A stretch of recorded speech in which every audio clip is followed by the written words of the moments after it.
Hi guys, I'm Nivita. In the video, 12th standard mathematics example 6.3, okay, prove by vector method cos alpha plus beta is equal to cos alpha cos beta minus sin alpha sin beta அப்படிங்கிற சம்மும் அதுக்கப்புறமேட்டு உங்களுக்கு எக்ஸசைஸில் 9th problem prove that by vector method cos alpha minus beta is equal to cos alpha cos beta plus sin alpha sin beta இருக்கு இல்லையா.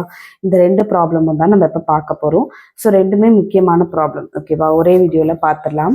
So நான் இப்போ எழுதியிருக்கிற ஃபார்மேட்டில் எழுதுனீங்கன்னா கண்டிப்பாக வந்துட்டு உங்களுக்கு ஃபுல் மார்க் அப்படியே கேரண்டியாக கொடுத்துருவாங்க. ஓகே, ஸோ ஃபஸ்ட்டு நான் கொஷின் எழுதிக்கிறேன். ஓகே, இப்போ இந்த இடத்துல பார்த்தீங்கன்னா காஸ் ஆல்ஃபா ப்ளஸ் பீட்டா அப்படின்னு இருக்குது கொஸ்டினில். ஓகே, ஸோ இது எப்போவுமே எப்படி ஞாபகம் வச்சுக்கோங்கன்னா காஸ் வந்துட்டு ஒரு unfriendly function. So unfriendly function அப்படின்னா லைக் இங்கே ப்ளஸ் வந்துச்சுன்னா இங்கே மைனஸ் வரும், ஓகேவா. அதுக்கப்புறமேட்டு காஸும் சைனும் சேராது, ஏன்னா இது வந்துட்டு காஸ் ஃப்ரெண்ட்லியாக இருக்கல, அதனால காஸ் வந்து காஸ் கூட தான் சேரும், சைன் வந்து சைன் கூட தான் சேரும். ஸோ அப்படி தான் இந்த ஃபார்முலாவை ஞாபகம் வச்சுக்க முடியும். So cos alpha cos beta minus sine alpha sine beta, ஓகேவா. இது எப்படி ஃபஸ்ட்டு நம்ம டயக்ராம் வரையணும். டயக்ராமில் ஒரு சர்க்கிள் போட்டுக்கோங்க. இந்த இடத்துல சென்டர் பாயிண்ட் வந்து ஓ, எக்ஸ் ஆக்சிஸ் ஒய் ஆக்சிஸ் வரையணும். அதுக்கப்புறமேட்டு ஓஏ ஓபி. ஸோ இங்கே வந்து ஆல்ஃபா ப்ளஸ் பீட்டான்றதுனால தான் நம்ம இங்கே ஆல்ஃபாங்கிற ஆங்கிள் பீட்டாங்கிற ஆங்கிள் இது ரெண்டுத்தையும் சேர்க்கும் போது ஆல்ஃபா ப்ளஸ் பீட்டா அப்படின்ற மாதிரி எழுதியிருக்கோம். அடுத்த சம்மில் பார்த்தீங்கன்னா ஆல்ஃபா மைனஸ் பீட்டா அப்படின்னு இருக்கும். ஸோ அப்போ அந்த இடத்துல நம்ம ரெண்டுமே ஃபர்ஸ்ட் குவாட்ரண்ட்டில் இருக்க மாதிரி எழுதியிருப்போம். லைக் ஆல்ஃபா அப்படிங்கிறது இவ்வளோ பெரிய ஆங்கிள், பீட்டா அப்படிங்கிறது இந்த குட்டி ஆங்கிள், ஓகேவா. அப்போ மீதி இருக்கிறது தான் வந்துட்டு உங்களுக்கு ஆல்ஃபா மைனஸ் பீட்டான்னு வரும். புரியுதா? மொத்த ஆங்கிள்லேருந்து இந்த பீட்டாவை மைனஸ் பண்ணுறது தான் இந்த ஆங்கிள். ஸோ இதெல்லாம் நம்ம ஆல்ஃபா மைனஸ் பீட்டான்னு சொல்லுவோம். ஆல்ஃபா மைனஸ் பீட்டானா நமக்கு ஃபர்ஸ்ட் குவாட்ரண்ட்லேயே முடிஞ்சிடும். ஆனால் ஆல்ஃபா ப்ளஸ் பீட்டா அப்படின்னு சொல்லும்போது நமக்கு வந்து ஃபர்ஸ்ட் குவாட்ரண்ட்டும் ஃபோர்த் குவாட்ரண்ட்டும் வரும், சரிங்களா. ஆல்ஃபா ப்ளஸ் பீட்டா ஒரு பெர்பெண்டிகுலர் லைன் வரைஞ்சிக்கோங்க. இந்த பாயிண்ட் வந்துட்டு ஏ, இந்த பாயிண்ட் வந்துட்டு பி, ஓகேவா. A vector and B vector be the unit vectors on the unit circle where A vector is equal to OA vector and B vector is equal to OB vector. So இது வந்துட்டு ஒரு unit circle. அதுக்கப்புறமேட்டு இந்த line இருக்கு இல்லையா OA vector, அது வந்துட்டு ஒரு யூனிட் வெக்டார் அப்படின்னு சொல்றாங்க, ஓகேவா. ஏன் இது மென்ஷன் பண்றாங்க அப்படின்றது உங்களுக்கு பின்னாடி தெரிய வரும். ஓகே, ஸோ ஃபர்ஸ்ட் ஸ்டெப் நீங்கள் இதுதான் எழுதிக்கணும். இது வந்துட்டு ஒரு நோட்டில் காப்பி பண்ணிக்கோங்க. காப்பி பண்ணிட்டு இதில் எப்படி இருக்கோ அதே மாதிரி எக்ஸாம்பிள் எழுதினீங்கன்னா கரெக்டாக full mark கொடுத்துருவாங்க. Okay, let A vector and B vector be the unit vectors on the unit circle where A vector இது வந்துட்டு B vector, ஓகேவா. OA vector OB vector.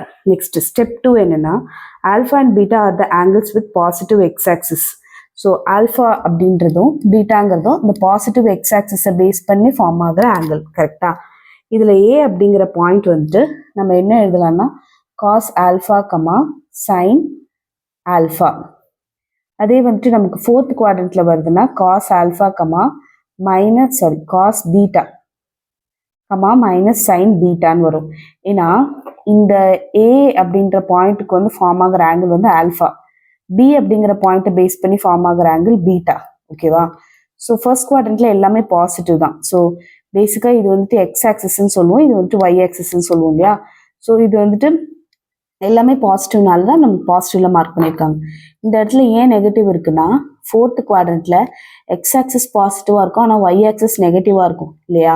அதனால தான் ஒய் ஆக்சிஸ் வந்துட்டு மைனஸ்ன்னு மார்க் பண்ணியிருக்காங்க. ஸோ அதை மறந்துடாதீங்க. நிறைய பேருக்கு வந்து இந்த ஒரு பர்டிகுலர் இடத்துல கன்ஃபியூஷன் வரும். ஸோ அதனால சம்மே வந்துட்டு தப்பாகிறதுக்கு நிறைய சான்ஸ் இருக்கு. ஸோ அதனால இந்த இடத்துல மைனஸ் சைன் பீட்டா அப்படின்னு ஞாபகம் வச்சுக்கோங்க. ஸோ ஸ்டெப் 2ல நீங்க என்ன சொல்றீங்க, இது எல்லாமே angles with positive X axis where A அப்படின்ற பாயிண்ட்டை சொல்றீங்க, பி அப்படிங்கிற பாயிண்ட்டை சொல்றீங்க. ஸ்டெப் 3ல என்னன்னா இது ரெண்டுத்தையும் கம்பைன் பண்ண மாதிரி ஏ வெக்டர் சொல்லணும். ஏ வெக்டார்னு சொல்லும் போது என்ன வரும், பாயிண்ட்டை பேஸ் பண்ணி ஐ வெக்டார் பிளஸ் பாயிண்ட்டை பேஸ் பண்ணி ஜே வெக்டார்னு சொல்லுவோம், கரெக்டா. அதனால cos alpha I vector plus sine alpha J vector.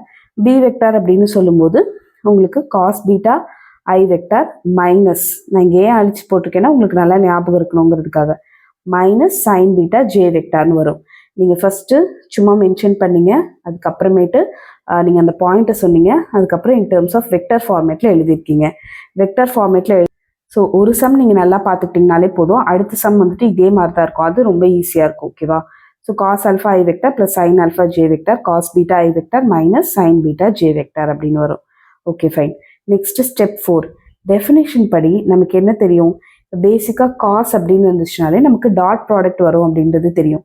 அப்போ a vector dot b vector is equal to modulus of a vector modulus of b vector cos theta அப்படின்றது தான் dot ப்ராடக்ட்கான formula. கரெக்டா? இப்போ இதில் modulus of A vector modulus of B வெக்டருக்கு பதிலாக நம்ம ஒன்னு சப்ஸ்டியூட் பண்ணுவோம். ஏன் அப்படின்னா நம்ம இங்கே தான் சொல்லியிருந்தோம் யூனிட் வெக்டார்ஸ் அப்படின்னு சொல்லிட்டு ஏ வெக்டரும் பி வெக்டரும். அதனால மாடுலஸ் ஆஃப் ஏ வெக்டர்னா மேக்னிடியூட் தானே, அதனால இதோட வேல்யூலையும் 1 வரும், இதோட வேல்யூலையும் 1 வரும். Is equal to cos theta. இந்த இடத்துல தீட்டா என்னது? தீட்டாங்கிறது ஆல்ஃபா பிளஸ் பீட்டா. ஸோ அதனால காஸ் ஆல்ஃபா பிளஸ் பீட்டான்னு வரும். இது ஃபர்ஸ்ட் ஈக்குவேஷன். நெக்ஸ்ட் ஸ்டெப் 5 என்ன அப்படின்னா, இப்போ நம்ம முதல்ல வந்துட்டு டெஃபினேஷன் மெத்தட் படி போகிறது ஸ்டெப் 4. ஓகேவா? அதுக்கப்புறம் பேசிக்காகவே டாட் ப்ராடக்ட் பண்ணுறது ஸ்டெப் 5. ஸோ ஸ்டெப் 5ல பாருங்கள், ஏ வெக்டார் அப்படின்ற இடத்துல இது நம்ம போட்டிருக்கோம், டாட் பி வெக்டார் அப்படின்ற இடத்துல நம்ம இதை போட்டிருக்கோம். இப்போ நம்ம இங்கே டாட் ப்ராடக்ட் பண்ண போகிறோம். ஸோ டாட் ப்ராடக்ட் பண்ணும்போது உங்களுக்கு என்ன ஆகும் அப்படின்னா, ஃபர்ஸ்ட் ஆஃப் ஆல் இது ரெண்டுத்தையும் டாட் ப்ராடக்ட் பண்ணும், cos alpha cos beta I vector dot I vector. அடுத்தது இது ரெண்டுத்தையும் டாட் ப்ராடக்ட் பண்ணும், minus cos alpha sine beta I vector dot J vector. அடுத்தது இது ரெண்டுத்தையும் டாட் ப்ராடக்ட் பண்ணும், plus sine alpha cos beta J vector into I vector. அடுத்தது minus இருக்கு, மைனஸ் இந்த இடத்துல sine alpha sine beta J vector dot J வெக்டார்னு வரும். ஸோ இந்த ஸ்டெப் முக்கியம் இல்லை. பேசிக்காக ஐ வெக்டர் டாட் ஐ வெக்டரோட வேல்யூ வந்து உங்களுக்கு 1ன்னு வரும்.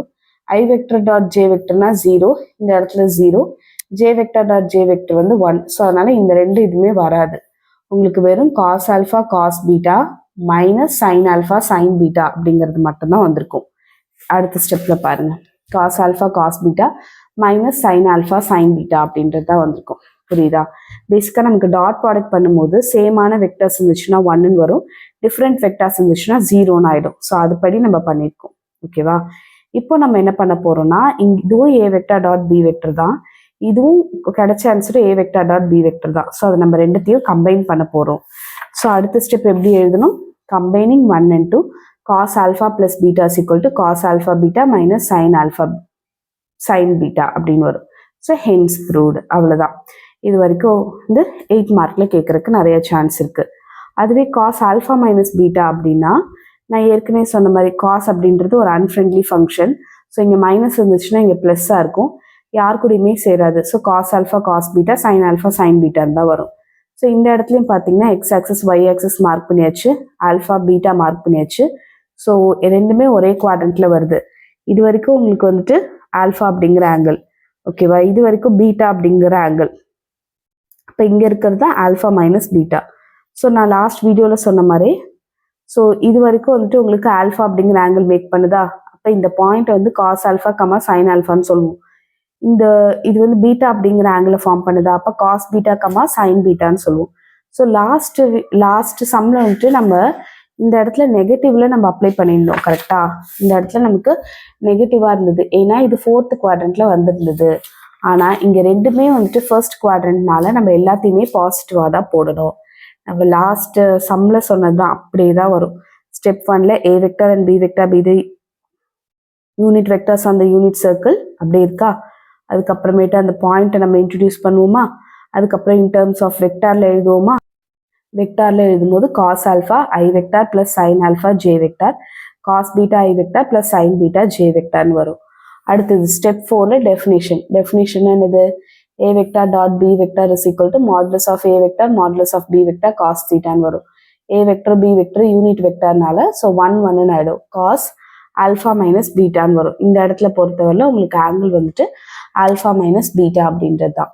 நெக்ஸ்ட்டு பேசிக்காகவே நம்ம டாட் ப்ராடக்ட் எடுக்கும்போது ஏ வெக்டார் டாட் பி வெக்டார்னு சொல்லும்போது இதுதான் ஏ வெக்டார் இதுதான் பி வெக்டார்னு எடுத்திருக்கோம் இல்லையா? ஸோ அது ரெண்டுத்தையும் நம்ம இங்கே போடும்போது நமக்கு என்ன ஆகும்? ஃபர்ஸ்ட் இது ரெண்டுத்தையும் மல்டிப்ளை பண்ணுவோம், நெக்ஸ்ட் இது ரெண்டுத்தையும் மல்டிப்ளை பண்ணுவோம், நெக்ஸ்ட் இது ரெண்டுத்தையும் மல்டிப்ளை பண்ணுவோம், அடுத்தது இது ரெண்டுத்தையும் மல்டிப்ளை பண்ணுவோம். ஐ வெக்டார் டாட் ஐ வெக்டார்னு சொல்லும்போது 1, ஜே வெக்டார் டாட் ஜே வெக்டார்னு சொல்லும்போது 1, ஐ வெக்டார் டாட் ஜே வெக்டார்னா 0, ஜே வெக்டார் டாட் ஐ வெக்டார்னா 0. ஸோ அப்போ என்ன வரும்? Cos alpha cos beta plus sine alpha sine பீட்டான்னு வந்திருக்கும். இது செகண்ட். ஓகேவா? ஏ வெக்டார் டாட் பி வெக்டரில் அப்போ இது ரெண்டுத்தையும் கம்பைன் பண்ணலாம். இதுவும் A vector dot B vector தான், இதுவும் A vector dot B vector தான். அப்போ கம்பைனிங் 1 and 2ன்னு எழுதும்போது cos alpha minus beta is equal to cos alpha cos beta plus sine alpha sine beta அப்படின்றது வரும். அவ்வளோதான். Hence proved. ஓகேங்களா? இப்போது நெக்ஸ்ட் வீடியோவில் நம்ம வந்துட்டு சைன் ஆல்ஃபா ப்ளஸ் பீட்டா எப்படி சால்வ் பண்ணுறது அப்படின்றத பார்க்கலாம். ஏற்கனவே சைன் ஆல்ஃபா மைனஸ் பீட்டா எப்படி சால்வ் பண்ணியிருக்கேங்கிற வீடியோ இருக்குது, அது வந்து டிஸ்கிரிப்ஷனில் கொடுக்குறேன். தேங்க்யூ ஸோ மச் ஃபார் வாட்சிங். புக்கில் இருக்கிற மாதிரி இந்த மாதிரி எழுதணும் அப்படின்றது அவசியம் இல்லை. ஓகேங்களா? நீங்கள் வந்துட்டு இந்த மாதிரி கிளியராக ஸ்டெப் 1 ஸ்டெப் 2 அப்படின்னு எழுதினீங்கனாலே கண்டிப்பாக மார்க் கொடுத்துருவாங்க. இந்த வீடியோ புரிஞ்சுதா அப்படின்றத மறக்காமல் எனக்கு வந்து கண்டிப்பாக கமெண்ட் செக்ஷனில் சொல்லுங்கள். எனக்கு வந்து அது வந்து ரொம்பவே யூஸ்ஃபுல்லாக இருக்கும். தேங்க்யூ.